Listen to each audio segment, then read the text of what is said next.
ရောက်နေတာတော့ပေါင်မျိုးနဲ့ဩဇာကြီးရွာမှာရှိတဲ့ကြောက်ချောရည်တကူရောက်နေတာဖြစ်ပါတယ်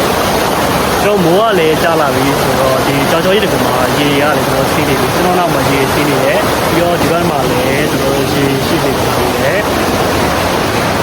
ကျွန်တော်ဒီတောင်ကနေကြားလာရေအများကြီးကျွန်တော်စီးနေတယ်ပြီးတော့ဒီရေရလည်းတဲပြီးတော့အင်းနေရောတော်တော်ကြီးရေရတယ်ဒီရောင်းလာဒီမိုးရင်းကာလာဆိုတော့ဒီမိုးကြီးလည်းပါရေတကုံရမ်းပေါ်တယ်ဒါပေမဲ့ဒီကြောက်ချောရတဲ့ကုံဒီမော်လမြိုင်းနဲ့သွားမယ်ဆိုတော့ဒီနေ့က30ကျော်ကြာတယ်ဒီဥက္ကဋ္ဌတရားဝင်သွားရောက်လို့တော့ကြားရတယ်ဒါပေမဲ့ဒီကြောက်ချောရတဲ့ကုံမှာရမ်းကိုလာရဲ့ရေတကုံတစ်ခုလည်းမှာပါတယ်